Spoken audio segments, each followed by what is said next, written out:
טוב. Moi, je ne sais rien d'incriminer de donner. Marchemo Vezechro, ce Dieu donné. Mais bon, encore une fois, pourquoi ne pas se servir dans un pays qui te sert avant même que tu lui demandes, avec sa quenelle? On est en train de se moquer de 6 millions de juifs. J'ai entendu un de ces spectacles comme ça à toute vitesse pour voir un petit peu ce qu'il disait. Il fait beaucoup il dit qu'on a plus de preuves qu'il y a des extraterrestres dans son sketch que de camp d'extermination d'Auschwitz. Donc c'est quelqu'un qui, une fois de plus, provoque. Mais à quoi L'intervention de Rabbi Novitch, elle est assez bien, il part plus du principe de se dire que la Torah dit que l'homme vient d'une étincelle de divinité, et qu'en fait, quelque part, maintenant, il se remet en question, est-ce que tout le monde vient de cette étincelle? Il disait peut-être que la théorie de Darwin tient la route, parce que quand des personnes arrivent à faire cela, en fait, c'est une évolution. L'évolution de Darwin, il dit aujourd'hui, elle tient la route. On est passé de ça, de que dalle, à quenelle, on a gagné quelques centimètres, donc c'est une de grande que dalle à évolution. quenelle, c'est pas mal. D'abord et avant tout, ça a démarré donc Boker Tov. Nous sommes mercredi, Bezrat Hashem 15 janvier, ou si vous préférez, plus exactement dans notre date, à nous, le Yud Dalet, le 14 du mois de Shvat. Bezrat Hashem, aujourd'hui, nous allons étudier Yetro, un peu la Soudat Yetro, mais sans plus tarder, nous deux à la Chod. Donc, tu me parlais donc de la quenelle du Rav Chaim Dinovitch, que Dieu le bénisse, qui disait qu'ils sont passés les Français, donc de quoi, t'as dit? Non, de Kedal à Quenelle. Tov, écoute, moi, je pense qu'il faut éviter de perdre son temps. C'est sûr et certain que moi j'avais dit ça il y a très très longtemps à un non-juif qui se permettait de dire du mal des juifs, et je lui ai répondu il y a plus de 25 ans de ça. Je lui ai dit, nous c'est sûr qu'on vient de Adam et Ève, mais peut-être que vous venez des singes. Effectivement, il y a des gens qui viennent du singe aussi, étant dit, il faut savoir que dans la Kabbale, on n'a pas tous une étincelle divine, puisque certains des nations du monde viennent de Eliélité, du Satan. C'est comme ça que c'est marqué dans la Kabbale. Encore une fois, je vous demanderai juste une chose, juifs de France, enfin ceux qui m'écoutaient, arrêtez de rechercher constamment l'amour des nations. Les savent sonner les Yaakov, punaise, que si vous arrive. Si on a besoin de l'amour des uns et des autres, déjà qu'on apprenne à s'aimer nous-mêmes, et puis on verra où on en est, quoi. Je veux dire, il y a déjà des juifs qui commencent à dire bon, ça va, tu vois pas ce que c'est ce geste ou autre chose, donc pourquoi critiquer l'autre quand nous-mêmes, il faudrait peut-être qu'on se remette en question. Il y a aussi des gens qui viennent des singes chez nous, faut pas l'oublier. Donc Bezrat Hashem, je pense que au lieu de perdre notre temps avec ce genre d'action qui est une insulte à la nation juive, occupons-nous de la Torah et vous verrez que ça va l'enterrer tout seul. Ce que veut le Yetzer Hara, je vous racontais une petite histoire personnelle. Vous avez une minute? J'adore faire ça. Oui. Je racontais une petite histoire personnelle qui s'est passée avec mon Rav ici. Quand quand je suis venu donc à Ashdod, mon projet a été d'ouvrir un centre d'études talmudiques où on enseignerait toutes les tendances, et puis à toute vitesse, je vais essayer d'aller vite quand même, et d'ouvrir un supermarché pour les pauvres. Ça a toujours été mon rêve. Vous vous rappelez de ça, bien sûr. Mon but, c'était que les gens puissent acheter et que les gains, pour un kilo de bassar, par exemple, pour le viande, tu aurais payé 40 shekels, comme chez tout le monde, eh bien, les 12 shekels que normalement les sociétés se prennent pour eux, auraient été remises en action pour les familles pauvres, qui auraient donc une carte de fidélité avec un code, après enquête sur eux, pour qu'on puisse passer leur projet. En d'autres termes, ça s'appelait achète dans la dignité. Ça ressemble un petit peu au même projet, mais c'est pas exactement la même chose que Tikva Market. Quoi qu'il advienne, c'était vraiment mon rêve ici. Et des gens, remplis d'un grand Yetzer Hara, m'ont volé donc l'argent des caisses pour leur bien personnel. Dieu est là pour les juger. Et je me rappelle que j'avais donc été voir mon Rav, et j'étais outré de cette situation. Nous avions été humiliés, et Hashem Yishmor Verachim, toutes les épreuves que nous avons eues, Baruch Hashem, on s'en plaint pas. Mais je me rappelle que la phrase de mon Rav m'avait beaucoup secoué. Le Rav Eric Garbian Shlita m'avait dit, tout ce que veut le Yetzer Hara, c'est que tu perdes ton temps avec ces gens Rechaim, ces voleurs. Le Yetzer Hara veut que tu perdes ton temps avec eux, pour pas que tu t'occupes de la Torah. Alors je lui ai dit, qu'est-ce que vous me conseillez de faire? T'occupe pas de ça. Occupe-toi de ta Torah. Laisse les chiens aboyer. Parce que quand tu as des chiens qui aboient, tu perds ton temps, tu les regardes, eh bien tu as perdu ton temps. Et donc je me suis occupé du Beth Midrash, du Kollel, j'ai trouvé les fonds pour les payer, de m'occuper des familles qui venaient taper à la porte et qui viennent jusqu'à aujourd'hui taper à la porte tous les vendredis en disant est-ce que vous pouvez nous aider pour le Shabbat? Ces familles qui ont été mises à la porte de chez eux. Bon, bien entendu, en Israël, il y a beaucoup de gens qui ont de belles villottes et qui vivent bien aussi, pour ne pas qu'il y ait un aspect, quoi, en Israël, il y a que ça. Non, Chaz Shalom. Mais je pense qu'on devrait arrêter de perdre notre temps de rentrer dans les sucres qu'on nous jette à droite à gauche. Donc en deux mots, oui, c'est une insulte à notre nation, mais qu'est-ce que tu attends d'un mec comme Monsieur Dieu donné, Shemishmon Virachem, qui t'aime, qui fasse quoi? Les nations du monde ne nous aiment pas, Rabotaï. Réveillez-vous, réveillez-vous. Il y a 75 ans, ils faisaient tous le bras en l'air, alors. Et puis aujourd'hui, les Juifs retournent à Berlin, alors. Pourquoi ne pas mordre quelqu'un qui se jette dans la gueule du loup? On n'est pas Besséder, c'est tout. Nous ne sommes pas Besséder. Le Rav Dinovitch, puisque tu l'as cité, disait, je crois, une fois, on m'a rapporté ça en son nom, que les nations du monde ne viennent refléter que la faiblesse d'Israël. Moi, j'ai l'habitude de dire de façon différente, à l'image des animaux qui font sur leur territoire pour marquer et déterminer ce qu'ils sont, c'est que les nations du monde ne se permettent de nous faire que ce que nous leur permettons de nous faire. Voilà, je pense que la situation est claire. Donc, au lieu de perdre votre temps, messieurs, avec la quenelle en France, vous qui êtes du peuple juif, préparez vos valises tranquillement et comprenez le message. Et puis, vous étonnez pas que ce soit scandaleux qu'un goy ne vous aime pas. Il nous aime pas, il nous aime pas, c'est tout. Oui ou non? On est bien d'accord? Ouais, d'accord.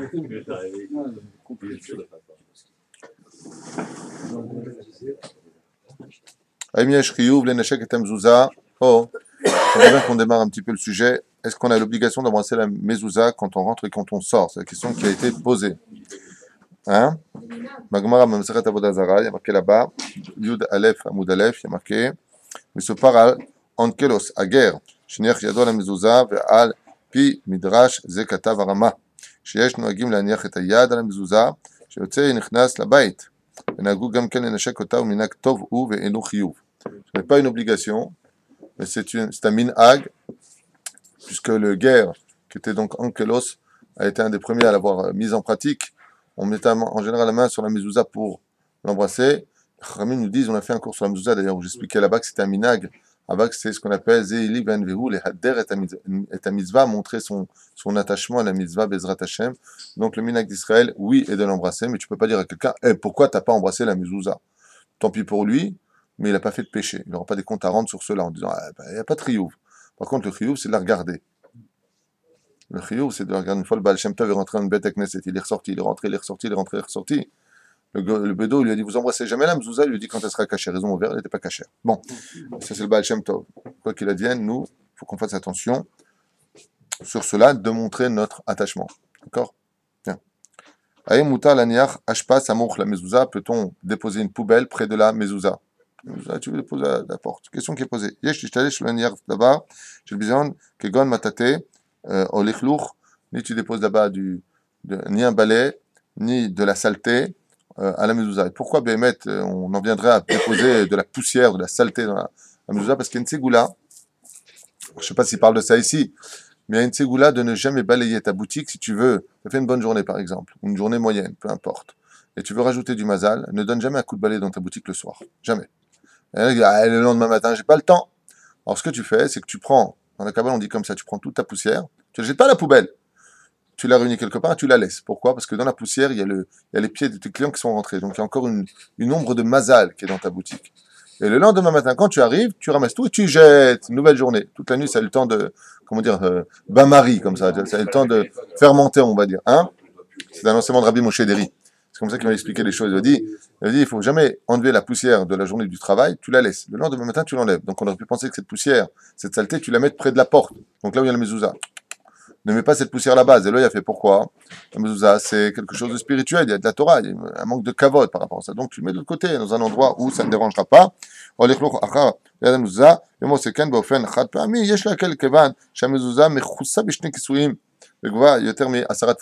que la mezouza, de toute façon, elle est emplie, elle est couverte de deux couvertures, de kisouim, et que de qui plus est, elle est à plus de 10 tfachim, soit 80 cm du sol. Sur ce, elle n'est pas vraiment humiliée. On ne peut pas dire qu'elle soit humiliée. Donc, si c'est chat pami, si c'est réalisé une fois, ça va. Mais ne prends pas l'habitude de le faire. Chaz veshalom. Aval oseken derer keva alav neemar kidvar Hashem baza. Et donc, s'il le fait tout le temps, on peut considérer qu'il a basé le kavod d'Akadosh Baruch Hu, nous dit Rav Yosef, et noten le mzik rishut leazeko. Et le Shla Kadosh dit que dans ce cas-là, on parlait des démons d'ailleurs, il dit si tu donnes rishut, c'est une façon de faire entrer un démon dans ta boutique. quand tu es mezalzel batora, quand tu es mezalzel batora, quand tu dénigres la valeur de la Torah, tu donnes, dit le Shla Kadosh, la possibilité à un Shin Dalet de venir te casser les pieds dans ton mazal. Voilà. Donc faites très attention et je vous mets tous en garde à propos d'une mitzvah qui est vue comme un fléau, surtout en Europe, je vous dis la vérité. Je ne veux pas dire les pauvres parce qu'on n'a pas à le dire, mais c'est vrai que toutes les 15-20 minutes, un rabbin qui vient d'Israël, tzedaka pour Israël. Moi, j'ai un copain, il a sa boutique à Barbès, et donc il travaille avec des Arabes qui viennent acheter chez lui, c'est Barbès. Aujourd'hui, c'est plus vraiment significatif, Barbès. Ouais, et t'as tous les rabbins qui rentrent en parlant Yeshiva Israël. Cassez-vous, les mecs. Faites très attention. Très attention. D'ailleurs, je salue Jérôme Sanigou qui revient du Kever du Rabbi de Lubavitch, à qui aussi je dédie ce shiur, lui et à son épouse Bezrat Hashem, pour vous dire que faites très attention de ne pas les alzel betamidei chachamim. C'est-à-dire, je vais être très clair avec vous. Si vous avez dans votre boutique et qu'on nous dit que pour une mezouza, qui est un parchemin sur lequel il y a Shema Israël, Ve'afta, Ve'ayam chez moi, ouais, on te dit que tu fais rentrer un démon dans ton mazal à cause de cela, c'est-à-dire, il a le droit de te faire du mal. Faites très attention de ne pas faire des gestes dénigrés à des rabbinim qui viennent demander de l'argent. Vous allez voir, je suis désolé, j'ai déjà donné, pas ma bas Bezrat Hashem, recevez bien. Pourquoi? Parce que si pour un bout de parchemin, tu fais rentrer un démon, alors imagine si tu humilies un Talmid Racham. Imagine si tu humilies un rave qui vient taper à ta porte. Je referme cette parenthèse, il y est trop. Pardon? Des fois, c'est nous qu'on est humiliés. On donne une certaine somme et ils regardent, c'est tout. Ah, les temps sont durs, hein. Des fois tu donnes, regarde, alors c'est tout ce que tu me donnes.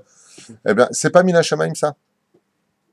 Pourquoi est-ce qu'on fait des sélections de Mina Shamaim plus pas Mina Shamaim?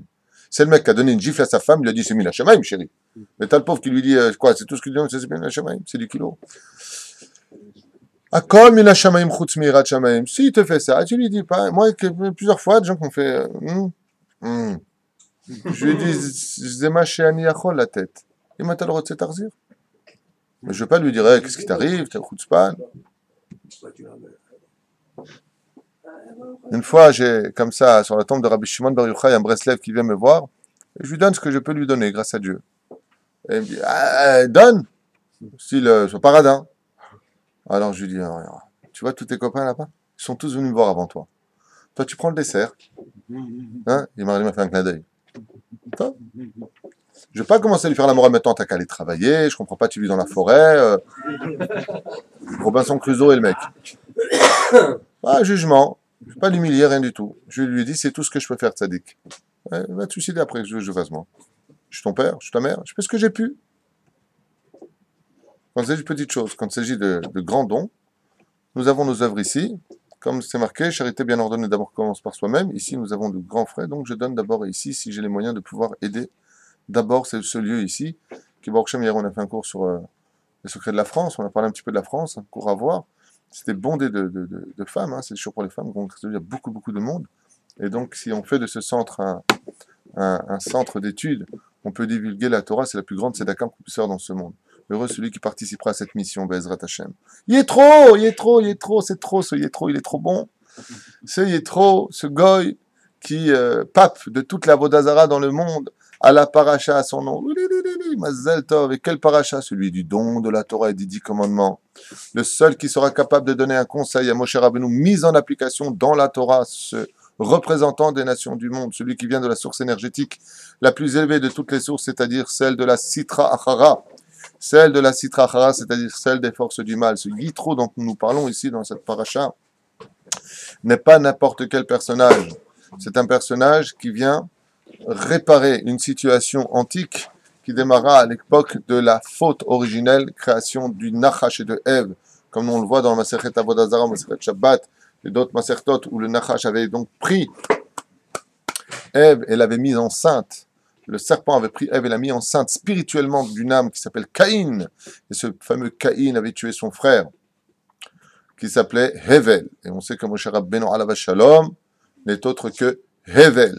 Il a 5 âmes, dont une des âmes principales au niveau de sa Neshama n'est autre que celle de Hevel. Et Yitro a 7 noms. Parmi les noms qui sont cités par Rashi, un de ces noms, c'est Kini. Kini, c'est le lettre du mot Caïn. Et c'est marqué d'ailleurs dans la Torah explicitement, puisque le texte nous dit Ani chotencha Yitro. Je suis ton beau-père Yitro. Sans blague. On dirait un sketch. Des fois, la Torah, elle te fait des trucs. C'est pendant 3 heures, tu sais que c'est son beau-père qui lui a donné sa fille, qui patati, patata. Et d'un coup, il lui dit, je suis Yitro. Alors, il y a plein d'explications à ça qui viennent nous dire que si tu ne veux pas venir pour moi en tant qu'Oved Avodazara les Shahavar, donc, comme j'étais, tu viens parce qu'on a un lien familial ou ce que tu veux, bien entendu. Mais si vous regardez bien, Ani, ça commence par quelle lettre? Chotencha, Yitro, Yud. Ça fait quoi? Aleph, Het, Yud. Ahi, mon frère.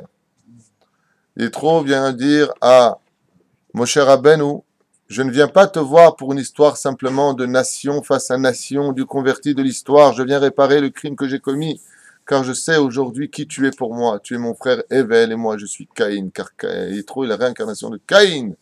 Et c'est pour cela que dans cette paracha si importante, Caïn, qui a été celui qui a donné l'exemple de l'idée de sacrifier pour Dieu, de la Messirut Nefesh, c'est pour cela d'ailleurs que Evel sera puni dans l'histoire de sa propre vie. Qu'est-ce que lui a fait? Ce n'est pas l'homme, ce n'est pas la mort qui tue réellement parlant, c'est la faute qui provoque une ouverture à la mort de pouvoir frapper dans le cœur de l'homme. Donc quelle était la faute, disent les sages, de Evel? On lui retiendra 2 fautes. La première est celle d'avoir été celui qui a regardé le sacrifice monter, donc Moshe se couvrira les yeux en contrepartie de cette erreur. Et la deuxième erreur qu'a commis Moshe Rabbeinu alav shalom, c'est justement d'avoir attendu que son frère lui dise quoi faire pour remercier Dieu. C'est l'initiative de Caïn qui donnera à Evel l'élan d'aller faire des sacrifices sur le Misbéach à son époque. Et nous voyons ici que Yitro alav shalom, qui n'est autre que Kini Caïn, lui dit Ani chotencha Yitro, je suis ton frère et je viens te demander pardon pour le maître que j'ai fait. Donc comme je t'ai arrêté, que je t'ai donné la vie et qu'aujourd'hui le travail pour lequel tu t'es adonné pour le peuple d'Israël de juger des millions de personnages qui venaient les uns après les autres, où Moshe Rabbeinu n'arrivait plus à s'en sortir sur le domaine des hiérarchies. C'était l'anarchie, c'était le balagan, tout le monde va aller voir Moshe. Alors il lui donnera la vie du repos, la vie de créer justement les hiérarchies, 1000 pour tant, 100 pour tant, 10 pour tant, et un qui sera en haut de la liste, comme on le verra dans la paracha de la semaine, c'est Moshe Rabbeinu qui ne jugera lui que les cas extrêmement difficiles en haut de la liste, et qui lui donnera ce conseil, qui redonnera le temps à Moshe Rabbeinu de pouvoir respirer donc de la vie, n'est autre que, ça appartient aux choses. Okay. C'est Moshe Rabbeinu alav shalom. C'est Yitro, qui viendra donc, tu l'as tué, et dans cette paracha, il vient redonner du temps, il vient redonner de la vie, puisqu'il lui a arrêté le temps à Yitro, à Evel. Caïn a arrêté le temps à Evel, il l'a tué. Dans cette paracha, nous verrons, Be'ezrat Hashem, que... Dans les mots, c'est Yitro Choten Moshe. Parce que c'est marqué Ani Chotencha Yitro. Pas là où tu es. Alors, vous savez que les Tunisiens et les Constantinois, c'est presque pareil, ont l'habitude, au niveau des minagim, c'est presque pareil. Au niveau idéologique, le côté de la haine, t'es marocain, t'es algérien, t'es tunisien, berk, on va peut-être arrêter avec ça une fois pour toutes. Quoi qu'il advienne, nous avons un minag. Alors je voulais parler un petit peu de la Seudat Yitro avant de me lancer dans la paracha de la semaine, avec votre permission. Vaishma Yitro Choten Moshe. Kohen Midian, Slicha Vaishma Yitro Kohen Midian Choten Moshe, et Asher Asa Elokim le Moshe ou l'Israël Amo, qui otse Hashem, et Israël mi Mitzraim, Vaikar Yitro Choten Moshe, et Tzpora Eshet Moshe, Ahar Shiluchea, Ve'et Shene Banea, Asher Shem Echad Gershom, qui Amar, Gera Iti Beretz Nochria, Veshem Echad Eliezer, qui Eloke Aviv Ve'izri, Ve'izilini Mecharef Paro. Bon, alors qui est ce fameux Yitro pour lequel nous faisons tous les jeudis qui précèdent la paracha de Yitro une Seouda avec des petits ustensiles et des petites bouffes, des tout petits trucs, tout est petit là-bas. Alors il faut savoir que la tradition juive tunisienne nous raconte qu'il y a à peu près 3 siècles de cela, une épidémie s'était abattue sur la Tunisie. Une épidémie qui avait fait des milliers de morts. Chez qui? Chez les nourrissons. Pourquoi? Parce que les anticorps chez les nourrissons n'étant pas encore arrivés à maturité, cette épidémie était capable de les mettre à mort assez rapidement. Alors vous avez remarqué que là-bas, dans la Seudat Yitro, que nous faisons, en général, cette tradition de remerciement pour Yitro, eh bien nous faisons une Seouda. Cette Seouda, en général, bon on ne le fait plus aujourd'hui, mais il faut savoir que nos parents le faisaient, et nos grands-parents encore plus, on mangeait des pigeons. On avait bien trouvé des pigeons pour manger, ben c'était eux qui avaient été pris. Pourquoi? La tradition raconte que les médecins s'étant penchés sur la question de la mort des nés, des bébés en Tunisie, s'étaient rendu compte qu'il manquait donc d'anticorps, il manquait de fer. Et comme la viande coûtait cher, et dans la viande il y a beaucoup de fer, dans la trina aussi, d'accord, il y a plusieurs éléments où on a du fer, pour lutter contre cette maladie, il fallait manger de la viande. La seule viande qui était gratuite, c'était celle du pigeon, parce que le pigeon n'appartient à personne. Tu l'attrapes, il est cachère, tu lui fais la shrita et tu le manges. Et c'est pour cela que, pour sauver la vie des nourrissons, pour les nourrir, eh bien, on leur donnait de la viande de pigeon, tout simplement. C'est pour ça qu'on mange du pigeon à la Souda d'Yétro. On fait des petits pigeons aussi en forme de pain, pour rappeler le miracle qui a eu lieu. Mais le vrai miracle n'est pas venu des pigeons réellement parlant, il est venu d'un fait incompréhensible, aussi bien sur le domaine historique, médical, que pour les rabbinim. Personne n'a compris. Le jeudi qui a précédé Yitro, Shabbat de Yitro, donc on doit parachat Yitro, sans aucune raison valable, cette maladie a totalement disparu. Disparu du jour au lendemain. Plus rien. Et si on continue le texte de la Torah, quand Yitro maintenant vient et intervient donc dans la paracha, il est marqué Vayevo Yitro choten Moshe ubanav veishto, el Moshe el amidbar asher hu chone sham ara Elokim. Vayomer lo, vayomer el Moshe, ani chotencha Yitro. C'est marqué là, tu le vois?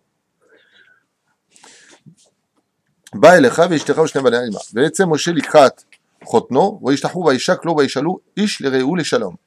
Donc dans la paracha d'Yétro, qu'est-ce qu'on voit ici? Qu'ils se sont embrassés l'un et l'autre et qu'il y a eu le shalom. Il faut savoir que l'épidémie en Tunisie avait créé un tel désarroi dans la tête des juifs tunisiens qu'ils étaient, eux, qui auraient pu être fâchés, étaient tous dans cette période en paix. Les shalom. Ils se sont tous embrassés. Fais attention à ton fils, que Dieu te le garde. Il y a eu quelque chose.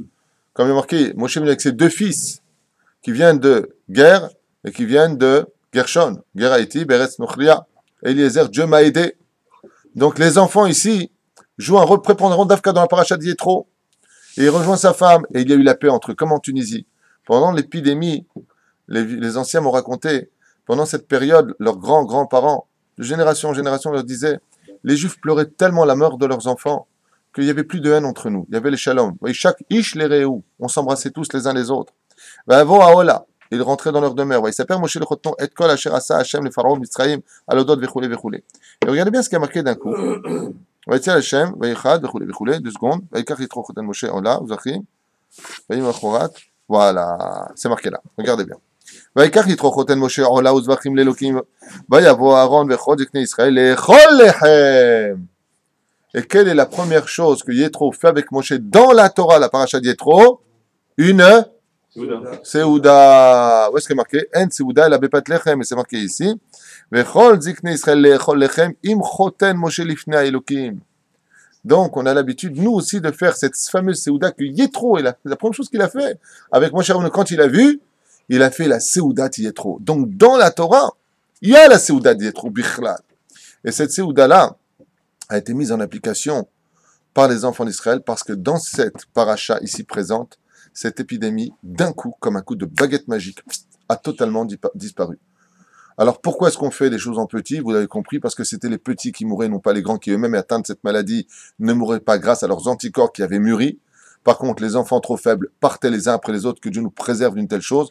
On m'a raconté que c'était une épidémie qui avait fait des milliers de morts parmi les enfants juifs. Donc, en souvenir de ces enfants juifs, on fait de la nourriture en petit. Cette séouda que nous allons faire, nous la faisons en petit, avec des petits coquelets qui remplaceront les pigeons, tout simplement, qu'on a l'habitude de faire, et la pièce montée pour dire que de ce grand malheur est sortie une grande hardoute chez nous, puisque nous nous sommes comportés, Baruch Hashem, avec amour, les uns vis-à-vis des autres. C'est pour ça que Yitro, on s'envoie tous des pièces montées depuis des générations. C'est comme ça. On s'envoie des gâteaux sucrés. Tiens, amène-lui, voilà pour nos enfants, voilà pour nos petits-enfants. Comme une espèce de petit pourim tunisien entre nous. Les ish, les réou, comme c'est marqué ici, un shalom qui a lieu entre nous. Seulement dans le sod de l'étude, si on allait un petit peu plus loin, nous découvrirons des parallèles sympathiques entre le Shara Gilgulim, par exemple, Jari Akadosh, on rentre un petit peu dans les réincarnations, de ce travail extraordinaire. Vous savez que Yitro ne continue pas avec Moshe son voyage à travers les stations du désert. Il ne continue pas là-bas. Il retourne où, Yitro? À Midian. Pourquoi Yétro retourne-t-il en Midian? Parce qu'il dit, mais attends, j'ai fait tchouva, certes, par amour, certes, mais je veux réparer ce que j'ai fait. Je me dois donc de retourner parmi les nations du monde et de proclamer le nom d'Hachem. Il n'y a qu'un seul Dieu, c'est le Dieu d'Israël. Il est temps pour moi de le faire. Donc, mon cher Rabbeinu, goodbye, good luck, man. Et moi, maintenant, j'ai du boulot. Il faut que je retourne dans toutes les stations où j'ai été. C'est de Lubavitch de l'époque. C'est le Lubavitch de l'époque. Non, oui, peut-être si tu veux. Quoi qu'il advienne, il faudrait peut-être rappeler qu'il n'y a pas que les Lubavitch qui s'occupent des autres. Hein. Il faudrait peut-être mettre un point d'exclamation à tout cela. Eux, ils le font avec un peu plus de pub et leur travail est incommensurable. Certes, nous, on le fait sans pub et c'est pas moins bien non plus. Quoi. Donc, c'est vrai, c'est bien. Même si hier, on a dit que Tzarfat, c'est Gematria 717. Regardez le cours sur hier, Bezrat Hashem. Quoi qu'il advienne, nous avons ici un travail à faire. Et que Dieu bénisse les Lubavitch, comme il bénisse les Breslev, ou les Rav Kook, ou les Rav Ovadia Yosef. Il faut arrêter un petit peu le côté sacralisation de telle et telle chose. Baruch Hashem. Chaque diamant sur la couronne d'Hachem est un diamant qui brille pour lui-même. Voilà. Donc, où est-ce qu'on en était, avant que tu m'interrompes avec ta parenthèse relou? Il retourne à Midian pour expliquer la game. Intervention. L'intervention. Non, je donnerai pas le nom. Ce sera marqué en Après, j'aurai sa femme qui va m'appeler. Ce sera marqué en tout. L'indice, ça va. Moi, j'aime énormément les Lubavitch, mais encore une fois, tout le monde est bon. Quoi qu'il advienne. On continue peut-être. Hein? Ouais, de Yitro qui revenait à Midian. Donc, le Yétro qui revenait à Midian, et donc il n'a pas fini son travail. Et voilà que le Hari Akadosh nous livre un secret extraordinaire. C'est que il n'y a pas de hasard dans la vie, vous le savez tous. Le hasard, c'est la carte d'identité, plutôt la carte de visite que Dieu utilise quand tu veux passer incognito. Et Yétro, il a fait ce qu'il a pu de son vivant. Il est parti voir l'un, il est parti voir l'autre, mais quand il est prêtre d'Avodazara, il était prêtre d'Avodazara. Il ne faut pas oublier qu'il y a des gens qu'il n'a pas pu rattraper, il ne savait pas où ils étaient sur la terre. Donc il est parti à droite et à gauche, réparer, comme le voleur qui aurait volé lui et lui et lui, va rendre l'argent à lui et lui et lui, retourne dans les lieux de tes crimes pour réparer les choses. Alors, quand Yétro est décédé, il a dû se réincarner. Et dans sa réincarnation, il est revenu, donc lui, en tant que prophète d'Israël. Et ce prophète n'est autre que le prophète qui fait faire tchouva au goïm. Il n'y en a qu'un. Il y a eu un prophète qui a fait faire tchouva au goïm. Yona, un avis. Exactement. Et le Hari Akadosh nous dit, ainsi que le Gilgul Neshamot du Rama de Pano, que Yona n'est autre que la réincarnation de Moshe Rabbeinu. Il est Nitzot de Moshe, mais il est l'âme de Yétro. Donc vous comprenez bien pourquoi, d'un coup, Yétro, réincarné en Yona, devient celui qui doit aller faire Teshuvah aux nations du monde. Car Dieu ayant fait un cadeau extraordinaire à Yétro, qu'est-ce qu'il a fait? Il a réuni toutes les âmes qui étaient tombées dans la Vodazara à cause de ses enseignements dans un seul pays, qui s'appelle Ninvé. Et Akadosh Baruch Hu demande à Yétro, qui est aujourd'hui Yona, d'aller faire Teshuvah aux habitants de Ninvé pour réparer son solde. Et c'est pour cela qu'en allant dans la ville de Ninvé, le travail sera facile à faire, parce qu'il est venu que pour ça. C'est pour ça qu'il vient, il fait ce travail, il est sous le Kikayon, et il s'en va de ce monde. Il ne meurt pas là-bas, il meurt plus tard. Il fuit la misva, lui qui est venu pour ça. Parce qu'il ne veut pas faire de kitrouk sur Israël. Parce qu'il faut savoir qu'il n'y a pas plus fervent dans le judaïsme qu'un goy converti au judaïsme qui reste dans la Torah. Il n'y a pas plus érudit qu'eux, il n'y a pas plus fonceur qu'eux. Parce que d'où ils viennent, je vais t'expliquer comment ça se passe. Quand tu viens du peuple juif, tu tires ton arc, tu viens de là. Donc quand tu viens de plus loin, tu tires encore plus. Ce qui fait que quand ta flèche, elle part, elle va beaucoup plus loin. C'est une image que je donne. Malheureusement, il y a des gens, qu'est-ce qu'ils font? Ils tirent, et après, qu'est-ce qu'ils font? Ils lâchent la flèche plus loin. Ils se convertissent et ils tombent. Yétro, c'est celui qui a tiré son arc au maximum et qui est parti dans la direction de la cible. Donc il a atteint la cible. Il a atteint Yom Kippour, qui est Keter. Yétro, il est dans la Torah, les 10 commandements, et il atteint sa cible, le jour de Kippour, Haftara de Mincha, de Yom Kippourim. Alors pourquoi je vous parle de ça? Quel rapport maintenant avec Yétro? On ne fait pas un cours sur la réincarnation de Yétro. Mais il y a un remez ici qui est fait à propos de Yétro. Et lequel? C'est que le deuxième nom de Yétro dans sa réincarnation, celui qui viendra, Bezrat Hashem, faire Teshuvah au plus éloigné des nations du monde dans les 7 lois noachides, n'est autre que Yona. Et Yona, ça veut dire quoi en hébreu? Pigeon. D'où les pigeons que nous mangeons. J'ai entendu ça d'un grand rave tunisien qui a fait ce shiur il y a peut-être une vingtaine d'années à Soudat Yétro. et qui avait expliqué que le fait de manger du pigeon, c'est parce que le nom de la réincarnation de Yétro, c'est Yona. Et c'est vrai que les Yonotes, c'est-à-dire les pigeons, avaient sauvé beaucoup de vies dans leur viande avec leur nourriture, parce que les bébés, les nourrissons, avaient pu, enfin les nourrissons, ils n'étaient pas nourrissons, ils n'auraient pas pu manger cette viande, ils étaient un peu plus âgés, eh bien c'était nourri et c'était renforcé avec le fer qui se trouve dans cette viande, même si elle est un peu plus faible que la viande rouge. Voilà, c'est une petite parenthèse, mais n'oubliez pas un détail, comme c'est marqué ici, dans la paracha de la semaine, eh bien, il y a marqué noir sur blanc, Vaikach Yetro Choten Moshe, Ola Uzvachim Lelokim. Si tu viens et que tu veux faire Soudat Yetro et que ton seul but c'est la Demchot, la shircha de la bourra glacée avec l'arcade et les gonzesses qui dansent avec un chanteur arabe, on s'éclate. Il est évident que c'est la fête du Satan, ton truc, ça n'a rien à voir avec Yetro, Yetro est un homme pur, et justement, son langage était arrêté, ce massacre de l'assimilation, comme c'est marqué ici. Sherba Meret Nochria, qui vient d'une terre lointaine. Donc ne vous comportez pas comme des goïms, mais si vous faites une souda de Yétro, vous les juifs, avec l'amour que ça comprend, c'est pour faire le shalom dans la famille, faire le shalom entre les uns et les autres, et surtout parler de divrei Torah, puisque c'est marqué ici. Ola uzvahim lelokim vayvo Aaron vechol ziknei Israël. Aaron, pourquoi? C'est celui qui fait la paix. Oev shalom verodev shalom.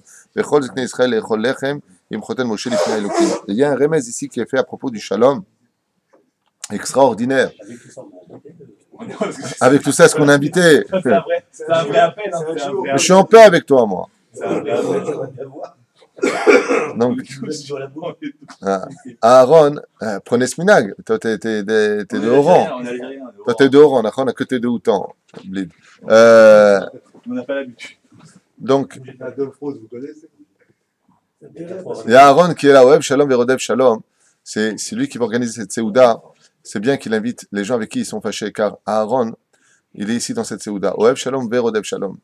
Donc, si tu viens et que tu fais une Seouda pareille, Bezrat Hashem Kedat Moshe Israël, avec le sourire sur les lèvres, pour montrer Bémet, ce fameux chant, Innematovu Manaim Shevet Achim Gam Yahad. Alors oui, c'est une très belle Seouda, et continue ce minag de faire des petites choses à t'expliquer à tes enfants combien Be'etzem, l'homme doit faire attention, comme dit Rabbi Nachman de Breslev. Rabbi Nachman de Breslev, Morenu Verabbenu Akadosh. Rabbi Nachman de Breslev, Shruto Tagana Alenu. Il dit qu'un homme, quand il n'arrive pas à faire la paix, alors qu'il s'imagine que demain, peut-être qu'il ne sera plus là. Demain, il ne sera plus là. Comment tu seras quand il ne sera plus là? Ça t'est fâché avec ton frère, tu ne lui parles plus. Mais si on t'annonce qu'il est décédé, comment tu réagiras? Et ici, dans la Seoudat Yétro, on peut te fâcher avec son frère au maximum. Hein. Si on apprend qu'il est mort, j'ai vu ça de mes propres yeux. 2 juifs à Paris, ils ne se sont pas parlé pendant 20 ans.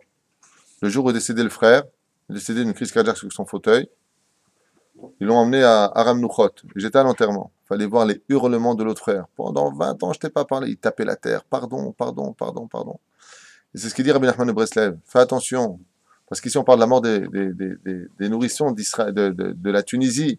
Et qu'est-ce qu'ont fait les gens? Ils ont fait la paix. N'attends pas que l'autre meure, dit Rabbi Nachman de Breslev, pour lui tendre la main et faire la paix. Ne regrette pas après. Sheye Shalom Benechem. Et c'est ça la Seoudat Yétro. Seoudat Yétro, c'est rappelle-toi quand on était petit. Rappelle-toi quand on jouait ensemble dans la chambre. Rappelle-toi de toi et de moi. Il y a beaucoup de moussard, de morale à prendre la Seoudat Yétro. Mais n'oubliez pas un détail. Même si tu fais ta mininé, à la Shalom, c'était bon la mininé. Hein, je suis avec une Algérienne aujourd'hui, donc j'ai plus la mininé. J'ai juste les œufs à côté du poulet. J'ai plus le poulet dans les œufs. J'ai l'un à côté de l'autre. Bon, j'ai qu'à les mélanger, hein, tu me diras. J'ai quand même perdu 8 kilos. Ouais. Ah non, mais tu veux maigrir, t'épouses une Algérienne. Hein. Ah, t'es svelte. Hein. C'est l'anchois, l'olive, le petit zeste d'huile d'olive, et t'es tranquille. Moi, tu vois, chez ma mère, c'est couscous boulette, tu ressors, tu passes pas par la porte. Hein. Bien. Mais, quoi qu'il advienne, le message est là. Rappelle-toi de toi et moi quand on est petit. C'est-à-dire qu'il faut donner quand même un élan moral à tout cela. C'est que si Bezrat Hashem, tu fais ta Seouda, d'abord c'est mignon. De cultiver des Dvar Torah, Zevachim, l'Elokim, de faire des Zvachim. Alors Bezrat Hashem, c'est une excellente Seouda. Mais si tout le but c'est de mettre de la musique arabe et de commencer à danser comme des rebeux, alors tu n'as rien compris ni à la Seouda Yétro, ni à la tradition juive, et tu as rendu ce minag à l'envers, minhag, Gehinam. Vous avez tout compris. Très bien.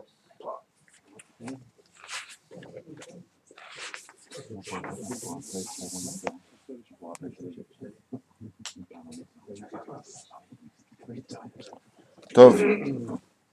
nous allons comment faire un petit peu de la paracha de la semaine. Vaishma Yetro Choten Midian. Les Chachamim nous disent Ma Shama Yetro Shelo Sham'u Mot Haolam. Qu'est-ce qu'aura entendu Yetro, Vechen? Il y a marqué Sham'u Yergazo Amim. Les nations du monde aussi ont entendu, comme a dit Rahav Azona. Mais nous aussi, nous avons entendu ce que Dieu a fait pour vous. Alors pourquoi la paracha c'est Vaishma Yetro? Vechen, est-ce que la Shmiya, est-ce que l'entendement de Yetro il est plus fort que l'enseignement des autres? Est-ce que l'oreille des autres était bouchée alors que la Torah nous dit pas du tout? On a vu juste avant, Yergazo Amim. Ken, Shamo Amim, les nations du monde, ils ont entendu aussi. Alors pourquoi tu dis qu'il n'y a que Yetro qui a entendu?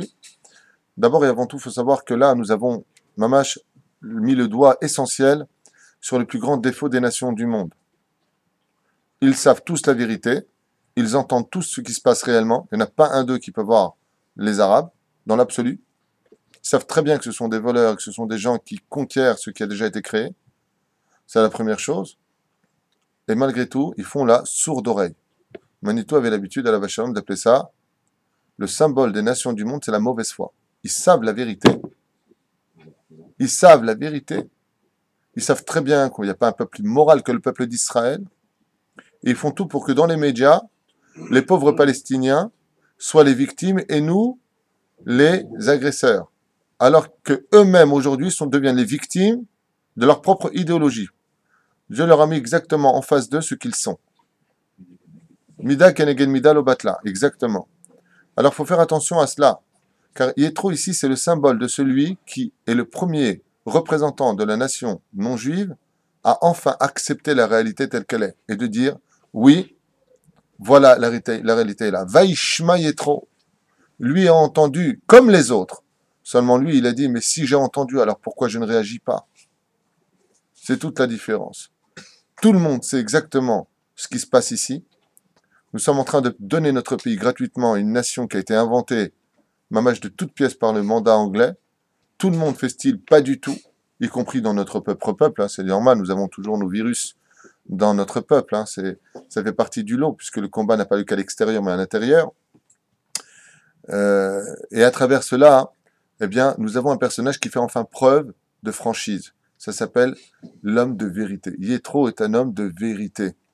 Il est Yeter. Mazé Yeter en hébreu, en plus. C'est celui qui est capable d'aller au-delà de ses frontières, de sa nature, d'être de mauvaise foi et de passer dans le monde de la bonne foi. Celui qui reconnaît la réalité. Alors les sages nous disent ici, pardon? En combien de temps ça s'est passé? C'est d'imaginer, c'est-à-dire qu'il était prêt à Vodazara. En combien de temps il a réussi à changer du... Sa première réaction, on la voit dans le conseil qu'a donné Bilam de jeter les premiers-nés. Yetro s'est levé et est parti. La deuxième chose, c'est Moshe Rabbeinu, quand il descend du Har Sinaï, Yetro voit qu'il a déjà changé et se rend compte qu'il y a un Dieu extraordinaire. Alors, puisque tu poses cette question, je t'invite à rentrer dans quelques explications des sages dans le Midrash. Bon, on irait et on va essayer de les expliquer. Ma Shama Yetro. Qu'est-ce qu'a entendu Yetro? Petit 1. Tu es prêt? Le Midrash Amar Rabbi Yoshua. Agmara d'ailleurs. Milhamet Amalek. Shama. Pourquoi Dafka Amalek? Et alors, il a entendu qu'Amalek nous a attaqué, le mec il dit bah je fais tchouva. Pourquoi? Parce qu'il sait une chose, lui qui était le maître de tous les maîtres de la Vodazara, il sait que les plus grands sorciers de tous les peuples, c'était les Amalicites, qui étaient capables de se transformer, comme nous l'avions déjà expliqué, en animaux. Oui. Il dit, si Amalek les a attaqués, ce peuple que toute la terre craint, si ce peuple-là les a attaqués et que le peuple d'Israël est encore vivant, c'est qu'ils ont réellement un Dieu, parce qu'au-dessus de toute sorcellerie, il y a le Créateur du monde. Première explication. Deuxième explication, pourquoi Amalek, nous disent les sages, aurait fait faire Tchouva Yitro, parce qu'Amalek est le seul peuple de la haine. C'est marrant, une fois, un curé, pendant la Deuxième Guerre mondiale, c'est parti se convertir au judaïsme. Il a voulu rentrer dans les camps. Alors il a dit, il lui a posé la question, il dit, vous êtes curé, monsieur François. Son père c'était Jean-Luc. Ouais. Pourquoi vous voulez vous convertir au judaïsme alors qu'on est en train de les brûler dans les fours crématoires? Ouais. Il a dit, parce que si ce peuple-là, qui n'a jamais rien fait à aucune nation, se retrouve à être opprimé, c'est sûr que c'est le peuple de Dieu. Cette réaction-là de ce curé-là, c'est exactement l'explication qui est donnée ici. Si un peuple qui n'a rien fait, qui a été mis en esclavage, Bessarkol sort du pays d'Égypte et qu'il est attaqué pour aucune raison, c'est qu'il a en lui un diamant que nous n'avons pas encore découvert. Les mains d'Avardomé. Un jour, un homme voit une diligence qui passe. Il y a une diligence. Et juste derrière, maintenant, à 200 mètres, il voit une tonne de cow-boys qui lui court derrière. Qu'est-ce qu'il se dit à la base? Quand il avait les gens, il ne dit rien dedans. Mais quand il voit les poursuivants, les poursuivis qui courent derrière, moi je mets quelque chose d'important dedans. C'est exactement pareil. Si le peuple de l'irraisonnable attaque le peuple d'Israël, c'est comme tous les miracles que j'ai vus chez eux, il y a un diamant que je n'ai pas encore découvert. Et Yéthro, c'est celui qui cherche la vérité, comme je vous l'ai dit. Donc il se convertit pour aller voir dans le peuple d'Israël. Mais c'est quoi votre secret? C'est quoi qui vous donne cette extraordinaire force d'être l'histoire des nations du monde? Celui qui traverse l'histoire de toutes les nations. Qui êtes-vous les Juifs? Pour le savoir, il faut que tu rentres chez nous. D'extérieur, tu peux rien savoir. Tu resteras un historien. Pour rentrer dans l'histoire, il faut avoir la clé. La clé, c'est la Brit Mila. Il faut rentrer dans l'histoire d'Israël. Et c'est ce que fait Yéthro. Il vient les Shem Shamaim. Yéthro a un scruteur du commun, je vous rappelle quand même. Il a autant de gonzesses qu'il veut, il est multimilliardaire, on lui embrasse les mains et les pieds dès qu'il passe.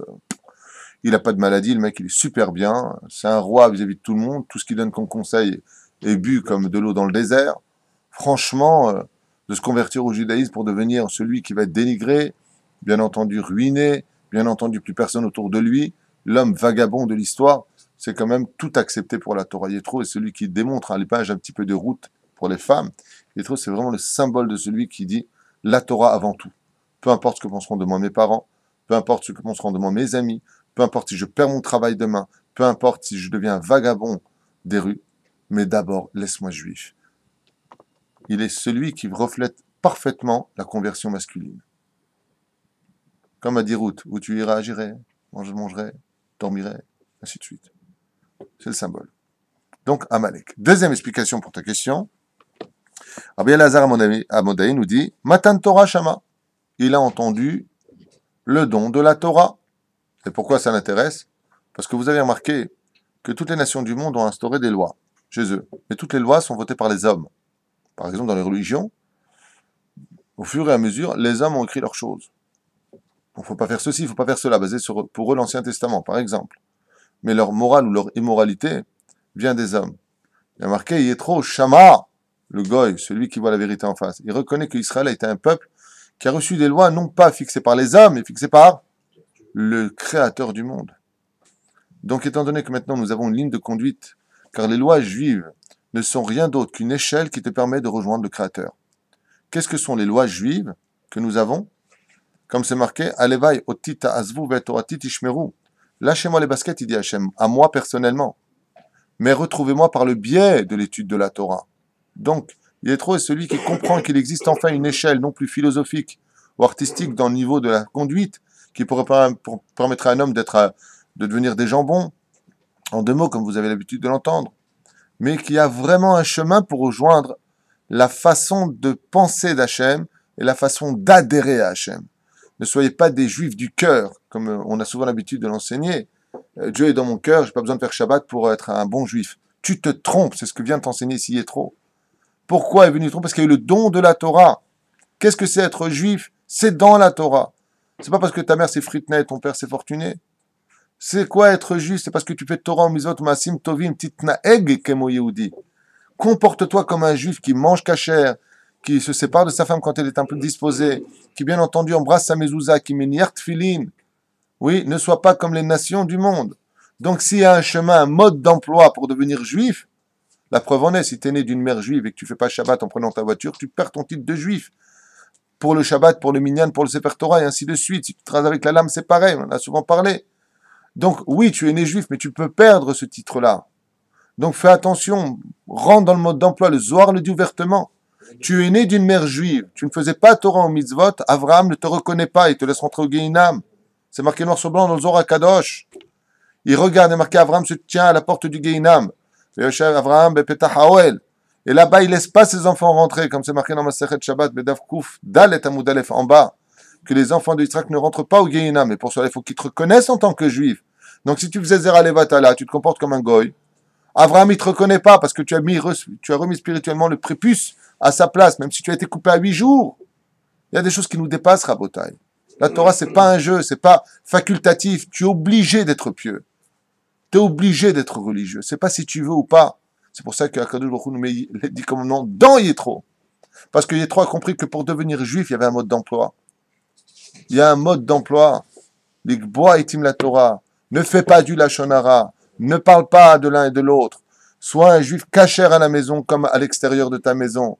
Ou plutôt, sois ce que tu es à l'extérieur de tes murs, comme tu devrais l'être à l'intérieur de tes murs. Ça, c'est être juif. Rentrer dans le mode d'emploi, non pas de ce que ton cœur te dictera, mais surtout ce que Dieu a à te donner. Et c'est ce qu'a marqué Rabbi Elazar Amodai dit ici. Pourquoi il s'est converti? Parce que Dieu a donné la Torah. C'est-à-dire que le divin a fait l'expression de sa volonté. Enfin, un guide pour savoir comment te rejoindre Hachem. Non pas selon ce que je veux, les fameux juifs du cœur, comme j'ai dit tout à l'heure, mais je pourrais en parler des heures de cela. Toi, religieux, c'est pas parce que t'es... Moi, je suis aussi juif que toi. Zelo bidyuk nachon. Excuse-moi de te le dire, zelo bidyuk nachon. Tu n'as pas tout à fait raison. T'es juif parce que ta mère est juive. C'est tout. Parce que d'extérieur, on ne voit pas un juif. Un juif, il y a des lois. Il y a le Shulchan Aruch. Et si vous ne me croyez pas, alors, au lieu de réfléchir dans tous les sens, acceptez la Gemara. Bedaf, het, de Masechet Berachot, Amoud Aleph. Il y a marqué là-bas que la seule chose qui compte pour Hachem, c'est quoi? Les 4 points cardinaux de la halacha. Bilvad, seulement. Donc, qu'est-ce qui compte vis-à-vis d'Hachem? Les lois.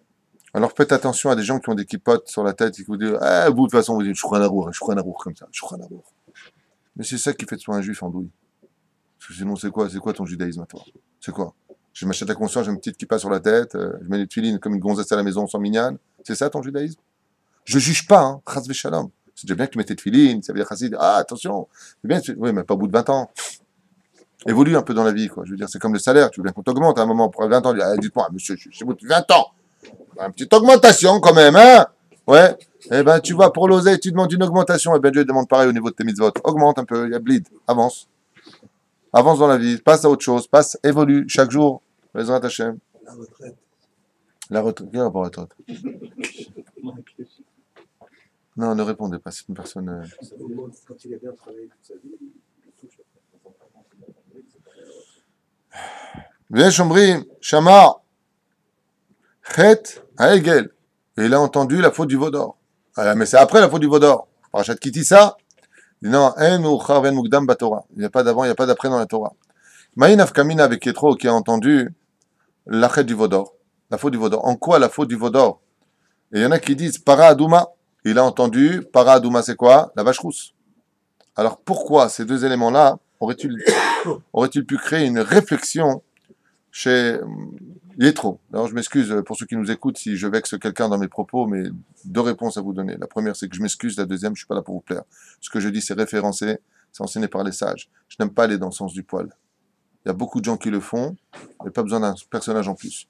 Moi, j'enseigne une Torah de vérité, qui n'est pas que ma Torah de vérité, elle est référencée. Je donne les références à tout ce que vous voulez, si vous avez des questions dans ce domaine. Quoi qu'il advienne, eh bien, la faute du veau d'or et la para adouma viennent nous apprendre quelque chose de grandiose. C'est qu'un petit peu à l'image de l'islam, dans la Vodazara de Yitro, quand on fautait, on coupait la tête. Voilà. Il n'y avait pas de possibilité au retour. Et les sages nous disent que quand Yitro a entendu qu'ils ont fait le veau d'or après avoir reçu le don de la Torah, il est devenu fou. Et pourquoi il est devenu fou? Il dit Vechen, ce peuple vient de recevoir une preuve flagrante de l'existence de Dieu et de sa volonté. Et ils font le veau d'or. Ils font de la Vodazara. Et Dieu, qu'est-ce qu'il leur envoie? La mitzvah de la para adouma. Il leur envoie l'histoire de la para adouma, la vache rousse, qui vient faire la capara du veau d'or. Et Dieu dit, Salarti Kidvarecha, j'ai pardonné selon ta parole. Alors Yitro, il comprend une chose. Il n'y a pas de désespoir, quoi que tu aies fait sur terre. Et c'est le vrai message de Yitro pour aujourd'hui. Écoutez bien ce que j'ai à vous dire. Aucun homme sur terre n'a fait plus de péché au monde que Yitro. Yitro a été un tueur, un Oved Avodazara, un voleur, un assassin. Il a été tout avant d'avoir fait tchouva. Il était le maître des doyens de toute la véro de ce monde. Et il a fait une teshuva. Pourquoi? Parce qu'il s'est rendu compte que quoi? Vous faites le veau d'or et Dieu vous pardonne? Ça veut dire que moi aussi, si je fais tchouva, Dieu me pardonnera. Yitro est le symbole de celui du don de la Torah pour la simple et bonne raison. C'est qu'il appelle toute personne. Si moi qui ai été goy, qui ai fait tous les plus grands péchés de ce monde, j'ai fait tchouva, j'ai été accepté, Dieu m'a tamponné en me donnant la Torah sur mon nom, à plus forte raison, toi, le juif de l'autre côté de l'écran, quoi que tu aies fait de ta vie, N'oublie pas que Dieu t'attend aussi pour mettre sa chotemet à lui, car il t'aime plus que tout le monde. Comme on l'a lu ce matin et on le lit tous les matins. Pourquoi nous avons été choisis en tant que peuple juif? Une seule raison tous les matins. Avant le Shema Israël, qu'est-ce qu'on dit? Baruch ata Hashem, abocher be'amo Israël, be'ahava. Qui nous a choisis par amour. Et l'amour rend aveugle. Même si le mariage rend la vue. Hein. Mais l'amour rend aveugle dans le sens où le choix d'Israël n'est pas un choix déterminé par sa conduite ou autre chose. Nous sommes tout simplement les aimants d'Akadosh Baruch Hu, les amants, pardon, d'Akadosh Baruch Hu et les aimants d'une certaine façon aussi d'Hachem, parce que Dieu nous aime plus que tout le monde. Et l'amour est capable d'éviter les défauts de celui qu'on aime et de ne voir que le bien qui est en lui.